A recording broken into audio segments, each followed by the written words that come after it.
Hi viewers, welcome to Road Talk. Uh, Today we'll be discussing about leukocytes and trophocytes. तो हम लोग आज discuss करेंगे leucocyte और फंगोसाइट के बारे में। तो पहले मैं जैसे पहले भी कह चुका हूँ या फिर कहता भी हूँ कि हम थोड़ा सा मेडिटेशन करके फिर हम शुरुआत करेंगे। तो इससे भी पहले अगर आपको ये चैनल पसंद आता है, ये वीडियो पसंद आती है तो प्लीज सब्सक्राइब करिए, और वीडियो पसंद आती है तो लाइक बटन प्रेस कीजिए। और आप मेडिटेशन करके फिर कोई काम की शुरुआत करें। तो हम ये थोड़ा सा मेडिटेशन करके फिर शुरुआत करते हैं। तो 1 मिनट के लिए सोचते हैं कि हम एक पॉइंट ऑफ लाइट के सामने बैठे हैं। पॉइंट ऑफ लाइट से लाइट हमारे लिए एक सोर्स ऑफ एनर्जी है, जिस एनर्जी से हम सारा दिन की ऊर्जा लेते हैं, जिससे हमारे हमें हल्कापन महसूस होता है। और कोई भी काम करे जिससे बहुत शक्ति मिलती है।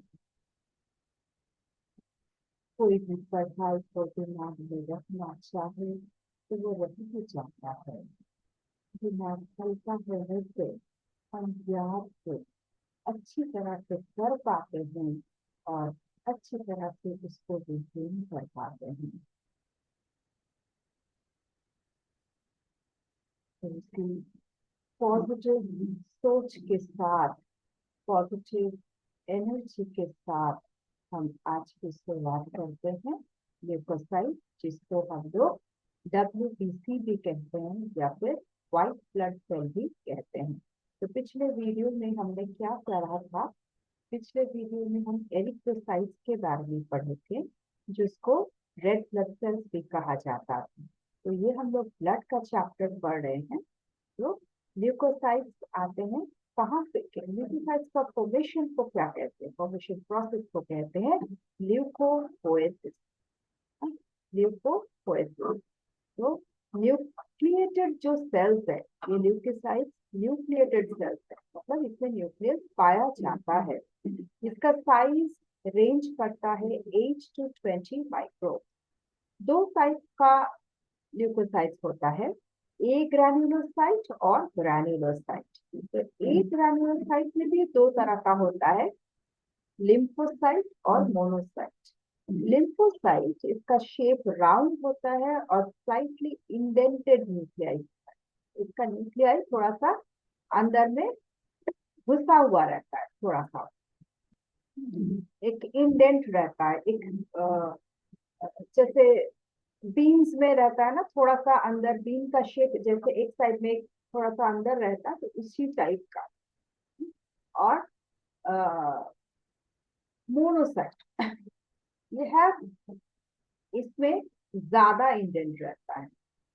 इसमें लिम्फोसाइट्स में थोड़ा सा रहता है या फिर राउंड ही रहता है ज्यादातर, लेकिन मोनोसाइट्स में क्या होता है, इंडेंट थोड़ा ज्यादा रहता है और इसका शेप किडनी शेप बन जाता है। एक ग्रैन्युलोसाइट जो होता है उसमें प्रोटोप्लाज्म में इंफ्यूजन नहीं होता है। ये डेवलप करता है लिम्फ नोड्स में, रेड बोन मैरो में डेवलप करता है। और दूसरा जो है ग्रैन्युलोसाइट, इसका तीन तरह का, ये भी तीन तरह का होता है, यूसिनोफिल, बेसोफिल और न्यूट्रोफिल। तो यूसिनोफिल जो होता है, इसमें जो न्यूक्लियस रहता है, जैसे जैसे कि हम पढ़े हैं कि ये लिम्फ आई मीन ल्यूकोसाइट जो है, तो सब न्यूक्लियस इसमें रहता है। तो इसका जो न्यूक्लियस है वो बाइलोब्ड होता है, यूसिनोफिल, जिसमें बाइलोब्ड न्यूक्लियस रहता है। हाँ, lobes connected by a thin strand. तो लोब्स रहता है, दो लोब्स, जिसको एक थिन स्ट्रैंड से जुड़ा हुआ रहता है। Cytoplasmic granules stain orange red with acid dye. तो ये जो इसमें जो साइटोप्लाज्म रहता है, उसको अगर हम योसिन में डुबोए तो उसका इसका जो ऑरेंज रेड कलर इसमें आता है, जिससे साइटोप्लाज्मिक जो ग्रैन्यूल्स है उसमें ऑरेंज रेड बन जाता है यूसिन में डुबोने के बाद। फिर बेसोफिल में आते हैं। बेसोफिल जो है उसका न्यूक्लियस थोड़ा लार्ज होता है और ये भी बाइलोब्ड होता है, लेकिन ये इरेगुलरली शेप्ड होता है। यूसिनोफिल में लोब्स रहता है, लेकिन लोब्स थोड़ा शेप थोड़ा अच्छा रहता है, लेकिन बेसोफिल में इरेगुलर शेप होता है, बाइलोब और इरेगुलर शेप। तो granules change blue black with basic dye. तो ग्रैन्यूल्स जो है साइटोप्लाज्मिक ग्रैन्यूल्स, इसको हम अगर बेसिक डाइज में दे, बेसिक डाई जो होता है उसमें अगर डुबोए तो उसका कलर ब्लू ब्लैक हो जाता है।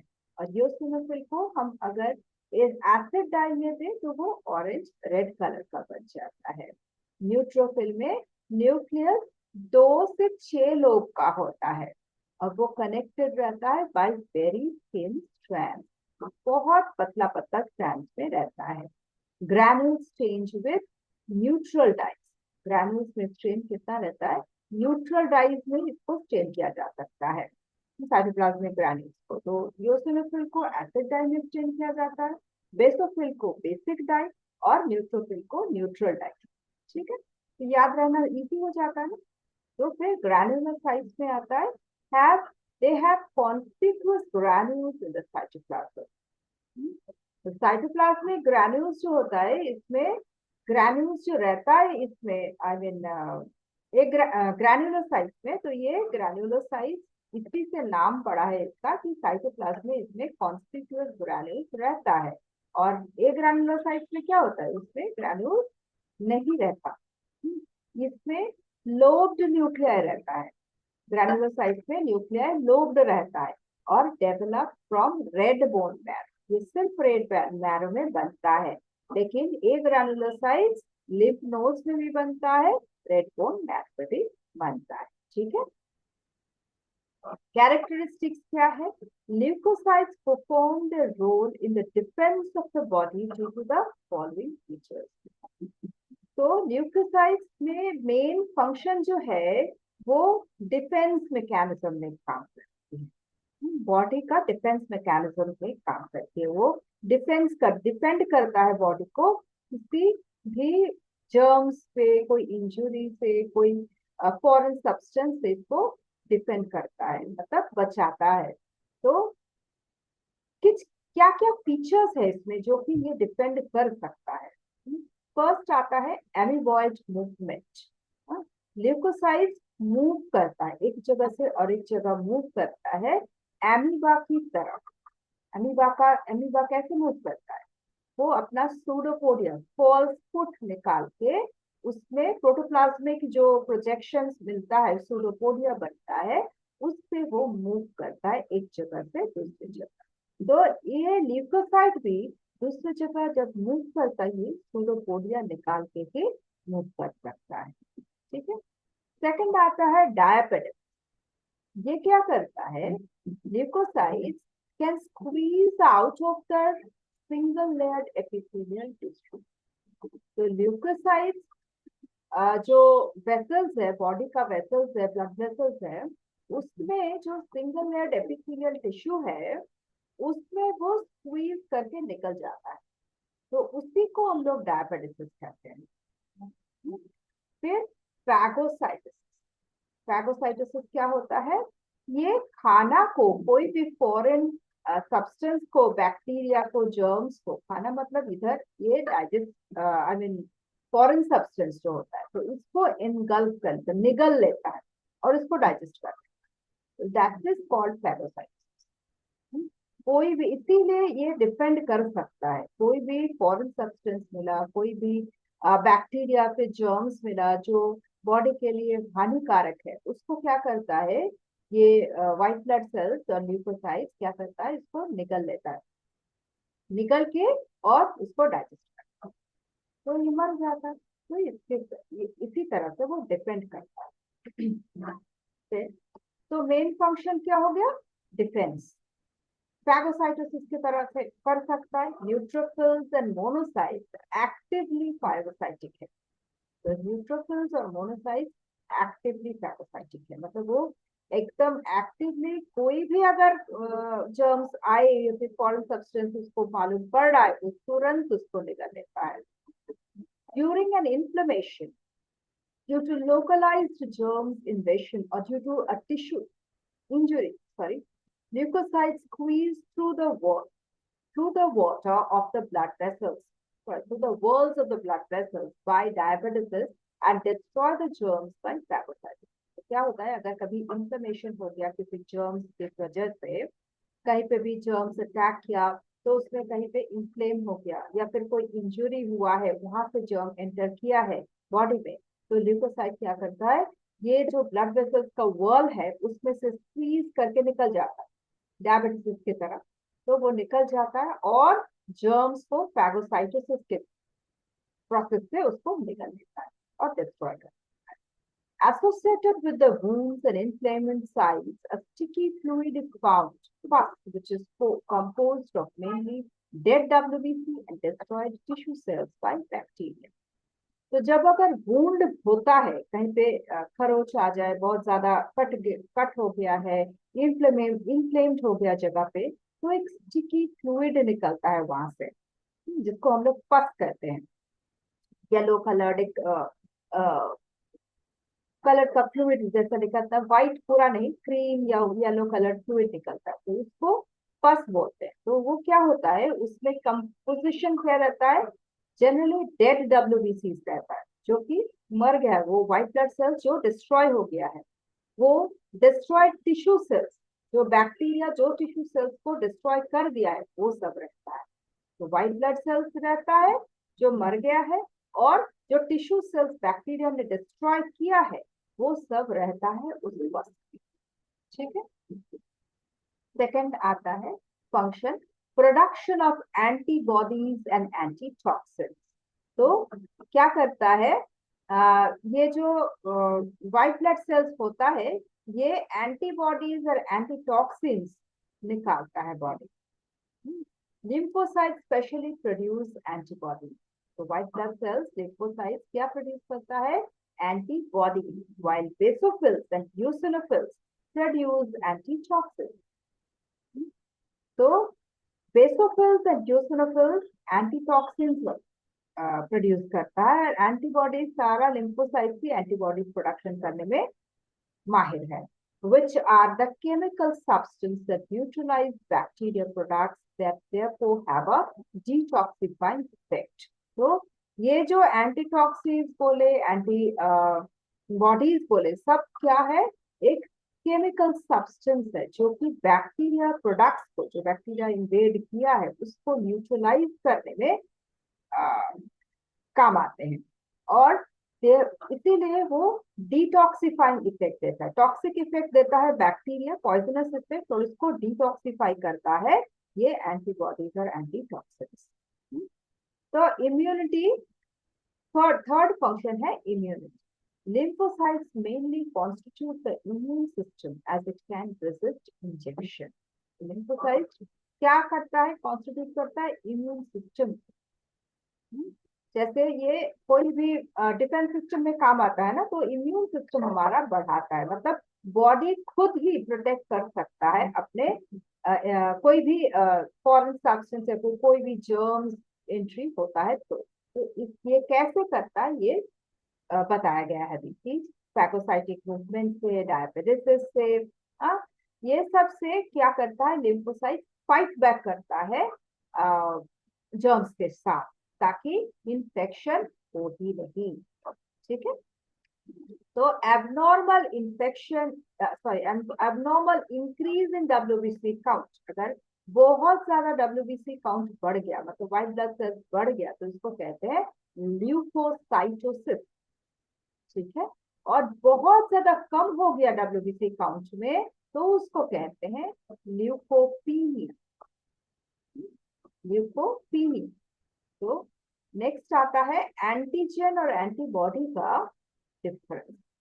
एंटीजन एक केमिकल सब्सटेंस है, जिसको मोस्टली एंटीजन कहते हैं, और ये इसको स्टिमुलेट करता क्या है, stimulate the production of antibodies in the blood. तो ये एंटीबॉडी क्रिएट करने में स्टिमुलेट करता है and are capable of reacting specially with antibodies. Antibodies के साथ रिएक्ट करता है, स्पेशली एंटीबॉडीज के साथ रिएक्ट करता है। एंटीजन जो फॉरेन सब्सटेंस एंटर करता है ना, वो केमिकल सब्सटेंस जो एंटर किया बॉडी में, तो उसको एंटीजन बोलते हैं, और जो प्रोड्यूस करता है वो है एंटीबॉडी। ठीक है, एंटीबॉडीज एक स्पेशल प्रोटीन है जो कि इनएक्टिव कर देता है antigen. They make up the cell structure and enzymes of bacteria and antigen. Antigen, antibody, antigens क्या करता है? Make up the cell structure and enzymes of bacteria.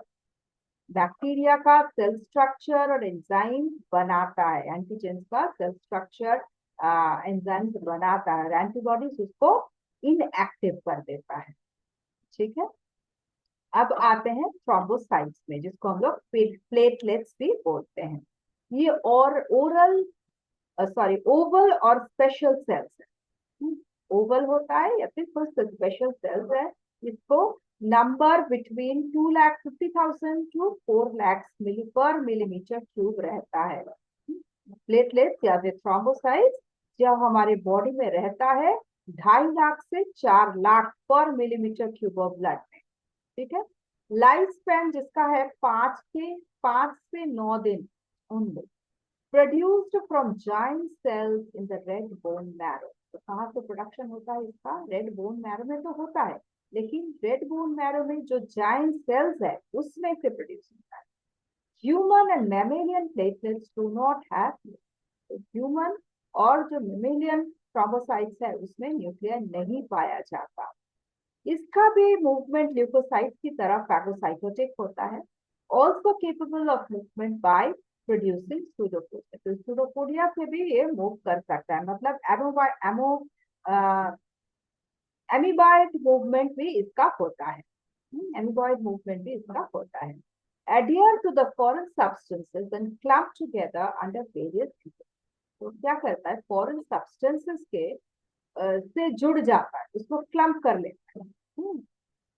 Under various influences में वो जुड़ जाता है उसके साथ, और also release and take up certain chemical substances. वो कुछ सब्सटेंसेस निकालता है, केमिकल सब्सटेंस निकालता है, और कुछ लेता भी है। ये जनरली क्लॉटिंग ऑफ ब्लड में काम आता है। तो क्लॉट है क्या? अब आते हैं क्लॉट है क्या। जब हम देखते हैं कहीं पे कट हो जाता है, बहुत थोड़ा सा भी कट हो जाए ना, तो ब्लड निकलता है अगर कभी भी, तो थोड़ी देर के बाद देखते हैं कि ब्लड बंद हो जाता है निकलना। क्यों होता है? क्योंकि वहां पे क्लॉट फॉर्म कर गया। तो क्लॉट है क्या? क्लॉट है is a network of insoluble protein in which the formed elements of the blood are trapped. तो ये एक insoluble प्रोटीन का, जिसको हम लोग फाइब्रिन बोलते हैं, उसका एक नेटवर्क बनाता है, जिसमें फॉर्म्ड एलिमेंट्स जो है ब्लड का, मतलब red blood cell, white blood cell, platelet, ये सब क्या होता है? ट्रैप हो जाता है। तो ये clot is a critical defence mechanism of the organism. तो एक क्रिटिकल मैकेनिज्म, डिफेंस मैकेनिज्म है ऑर्गेनिज्म। डिफेंस करता है क्योंकि वो दूसरे जर्म्स को एंट्री नहीं करने देता, वो क्लॉट बना के ब्लड को रोक देता है, वुंड को कवर कर देता है, ताकि वहां से कोई जर्म्स एंट्री न हो। Prevent blood loss when capillaries और tissues are injured। जब कभी भी अगर कैपिलरीज या फिर टिश्यूज बहुत ज्यादा इंजरी पा जाता है, तो उसको वहां से ब्लड लॉस होता रहेगा नहीं, तो उसको बंद कर देता है वो फाइब्रिन फॉर्म करके। ये क्लॉट एक कॉम्प्लेक्स प्रोसेस है जिसको 3 फेजेस में पाए, 3 फेज में होता है। हाँ, तो ये आते हैं बाद में 3 फेजेस क्या होता है। is completed in about 2 to 5 minutes। तो जनरली 2 से 5 मिनट लगता है ये क्लॉट फॉर्म करने में। अगर नहीं किया तो बहुत ज्यादा ब्लड लॉस हो जाता है और वहां से जर्म्स एंट्री भी करता है। तो ये फॉर्मेशन कैसे होता है आते हैं। तो प्लेटलेट पहले रिलीज करता है क्या? थ्रोम्बोप्लास्टिन और थ्रोम्बोकाइनेज एक एंजाइम है जो रिलीज करता है, जिसको हम लोग स्टुअर्ट फैक्टर भी बोलते हैं या फिर फैक्टर एक्स भी बोलते हैं। तो थ्रोम्बोकाइनेज भी बोलते हैं, थ्रोम्बोप्लास्टिन भी बोलते हैं। ये सारा निकलता है, पहले प्लेटलेट्स ये निकलता है, ये एंजाइम निकलता है। इस एंजाइम के बाद प्रोथ्रोम्बिन, इस एंजाइम को क्या, ये एंजाइम क्या करता है, प्रोथ्रोम्बिन को थ्रोम्बिन में बदल, प्रोथ्रोम्बिन प्लेटलेट में रहता है तो प्रोथ्रोम्बिन को थ्रोम्बिन में बदल देता है। ठीक है। अब ये सॉल्युबल, ये थ्रोम्बिन क्या करता है, सॉल्युबल फाइब्रिनोजन को इनसॉल्युबल फाइब्रिन में बदल, सॉल्युबल फाइब्रिनोजन रहता है पे, सॉल्युबल फाइब्रिनोजन को इनसॉल्युबल फाइब्रिन में बना देता है ताकि वो क्लॉट फॉर्म कर जाए। तो इनसॉल्युबल जो फाइब्रिन है और जो कॉर्पसल्स है, मतलब white blood corpuscles and red blood corpuscles, तो वो दोनों मिला के फॉर्म करता है क्लॉट, एंटैंगल कर जाता है red blood cells, white blood cells, और जो इनसॉल्युबल फाइब्रिन फॉर्म किया वो सारा एंटैंगल करता है, एक जाली जैसा बना देता है जहां से ब्लड निकलना बंद हो जाता है, उसी को कहते हैं क्लॉट। आया समझ में? All the phases require calcium iron which is present in the blood। तो ये सारा जो फेज है, तीन फेजेस में, जैसे पहला है थ्रोम्बोप्लास्टिन निकल रहा है, थ्रोम्बोप्लास्टिन के मदद से प्रोथ्रोम्बिन थ्रोम्बिन में बदल गया, अब थ्रोम्बिन के मदद से सॉल्युबल फाइब्रिन इनसॉल्युबल फाइब्रिन में बदल, और इनसॉल्युबल फाइब्रिन और कॉर्पसल्स दोनों मिला के जो क्लॉट फॉर्म कर रहा है। तो इस सारा प्रोसेस में कैल्शियम आयन की जरूरत है। ठीक है, जो ब्लड में पाया जाता है। ठीक है, तो इसमें विटामिन के is required for the formation of prothrombin. तो सिर्फ प्रोथ्रोम्बिन फॉर्मेशन में, प्रोथ्रोम्बिन फॉर्मेशन में, ब्लड में जो प्रोथ्रोम्बिन है उसको फॉर्मेशन में क्या चाहिए हमें, विटामिन के चाहिए। विटामिन के डेफिशिएंसी होने से ये क्लॉट फॉर्मेशन फेल हो जाता है या फिर स्लो हो जाता है। तो क्लॉट की क्या क्यों जरूरत है, ब्लीडिंग को स्टॉप करने में और डिजीज कॉजिंग जर्म्स को एंट्री। ठीक है। Now blood inside the blood vessels does not clot. हम देखते हैं कि जो ब्लड वेसल्स के अंदर जो ब्लड है वो क्लॉट नहीं करता। क्यों नहीं करता? क्योंकि उसमें एक एंटीकोएगुलेंट पाया जाता है। एंटीकोएगुलेंट क्या होता है, जो कि ब्लड को कोएगुलेट नहीं करने देता है, जो कि ब्लड को जमने नहीं देता है, क्लॉट फॉर्मेशन नहीं कर देता है, उसको हम लोग हिपैरिन कहते हैं। तो फर्स्ट स्टेप क्या है, फर्स्ट पॉइंट है coagulating factors remain inactive inside the blood. तो क्लॉट करने में जो फैक्टर्स चाहिए वो सारा इनएक्टिव रहता है ब्लड वेसल, इनएक्टिव फॉर्म में रहता है। जब वो निकलता है बाहर तभी वो, बाहर मतलब बॉडी के बाहर जब निकलता है तभी वो एक्टिव बनता है, नहीं तो वो अंदर रहता है तो इनएक्टिव फॉर्म में रहता है। Anticoagulants like heparin produced by basophilic leukocyte. तो बेसोफिलिक जो ल्यूकोसाइट है वो एक हिपैरिन बनाता है, वो एंटीकोएगुलेंट बनाता है जो कि ब्लड में प्रेजेंट रहता है, वो which prevent the formation of prothrombin. वो प्रोथ्रोम्बिन फॉर्मेशन में ही प्रिवेंट करता है, और थ्रोम्बिन का जो एक्शन है और जो कंबाइन करता है फाइब्रिनोजन के साथ तो फाइब्रिन बनाने में, उसको स्टॉप कर देता है, उसको न्यूट्रलाइज कर देता है। तो कोएगुलेशन प्रोसेस बंद हो जाता है, कोएगुलेशन स्टॉप हो जाता है फॉर एवरी स्टेज। समझ में आया? एंटीकोएगुलेंट तो हिपैरिन बनाता है बेसोफिलिक ल्यूकोसाइट, वो क्या करता है, प्रोथ्रोम्बिन फॉर्मेशन को बंद करता है, neutralize the action of thrombin and combine with fibrin. तो न्यूट्रलाइज एक्शन ऑफ थ्रोम्बिन का ही मतलब थ्रोम्बिन का एक्शन को न्यूट्रलाइज कर देता है ताकि वो फाइब्रिनोजन के साथ कंबाइन ना ही करे और कोएगुलेशन को स्टॉप। ठीक है। फिर आता है the endothelium of the vessel remain undamaged. तो अंदर में जो वेसल रहता है, वेसल के अंदर जो एंडोथेलियम रहता है वो भी अनडैमेज रहता है। अगर कहीं पे भी डैमेज हो जाए तभी क्लॉट फॉर्मेशन की चांसेस रहती है। तो एंडोथेलियम जो अंडर में जो एपिथेलियल लेयर जो है, एंडोथेलियम जिसको हम लोग बोलते हैं टिश्यूज के अंदर, वो अनडैमेज्ड है। तो इन ब्लड बैंक में हम लोग कभी देखते हैं कि ब्लड को रखा जाता है, बहुत दिन के लिए स्टोर किया जाता है, तो वहां तो ब्लड निकला हुआ है, बॉडी के अंदर नहीं है, तो कैसे रखा जाता है? Chemicals like sodium citrate and sodium oxalate are added to lock the calcium and prevent the stored blood from clotting. तो कैल्शियम, सोडियम सिट्रेट और सोडियम ऑक्सलेट को डाल के रखा जाता है उस ब्लड में, जो ब्लड बैंक्स में ब्लड रखते हैं तो उसमें रखा जाता है, ताकि कैल्शियम को लॉक किया जाए, ताकि ब्लड जो स्टोर किया जाता है वो क्लॉट ना हो जाए। क्योंकि क्लॉट अगर हो जाएगा तो फ्लो नहीं रहेगा, और फ्लो नहीं रहेगा तो किसी को ब्लड नहीं दिया जाएगा, वो खराब हो जाता है। ठीक है, तो हम लोग देखते हैं व्हाइट ब्लड सेल्स दिखने में कैसा। ये है न्यूट्रोफिल, यूसिनोफिल और बेसिलोफिल। देखिए ये सारा ग्रैन्युलोसाइट्स है, कितना ग्रैन्यूल्स है।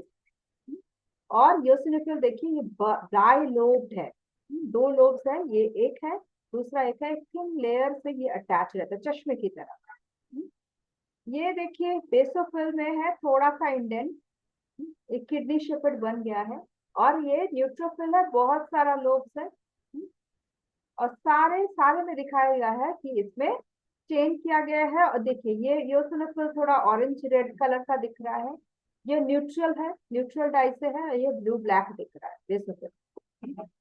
अब आता है लिम्फोसाइट और मोनोसाइट। देखिए मोनोसाइट में थोड़ा सा इंडेंट है, और लिम्फोसाइट ये बीन शेपेड बन गया है, और लिम्फोसाइट जनरली राउंड रहता है। ठीक है, और प्लेटलेट्स इस तरह का होता है। ठीक है, तो ये रहा आज का। और यहाँ थोड़ा सा है difference between three kinds of blood cells. देखिए पैरामीटर्स है शेप, तो बाइकॉन्केव एरिथ्रोसाइट्स कैसा दिखने में है?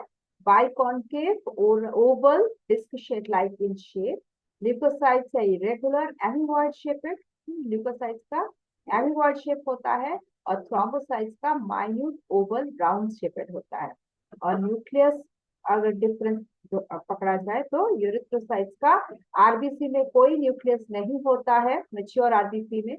ल्यूकोसाइट्स में होता है वेल डेवलप्ड न्यूक्लियस, और थ्रोम्बोसाइट्स में भी न्यूक्लियस नहीं होता है।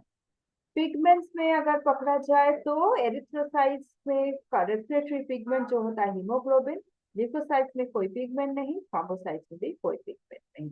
एरिथ्रोसाइट्स का लाइफ स्पैन होता है 120 डेज, ल्यूकोसाइट्स का 14 to 15 डेज, और थ्रोम्बोसाइट्स का 3 to 5 days. Count per millimetre of blood, per millimetre square of blood में अगर पाया जाए तो erythrocytes 4.5 to 5 million, leukocytes 4,000 to 8,000, और platelets 2 lakhs to 4 lakhs। Function क्या होता है? these cells मतलब erythrocytes are mainly responsible for the transport of respiratory gases, oxygen and carbon dioxide with the help of hemoglobin।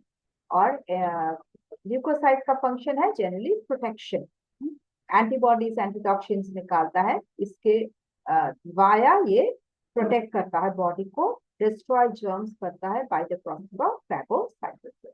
और thrombocytes क्या करता है? Responsible for blood coagulation, जिससे excessive blood loss ना हो और डिजीज कॉजिंग जर्म्स को एंट्री से रोक सके। ठीक है, तो यहाँ तक आज के लिए। नेक्स्ट वीडियो हम लोग जाएंगे प्लाज्मा और कुछ रहेगा।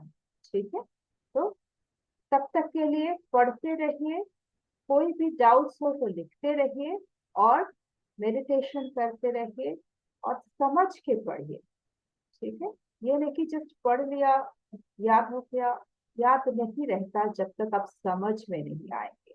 समझ मतलब उसको यूटिलाइज कीजिए थोड़ा बहुत, मतलब उसको किसी के साथ डिस्कशन कीजिए, कोई एक्सपेरिमेंट कीजिए, ताकि ऐसा हो रहा है कि नहीं देखिए थोड़ा, या फिर पिक्चर्स को दिखा के किसी को थोड़ा सा पढ़ाया कीजिए, तो इससे और थोड़ा आपका मतलब कंसंट्रेशन भी बढ़ेगा, आपको इंटरेस्ट भी आएगी, और आपको समझ में भी आएगी। ठीक है। तब तक के लिए बाय।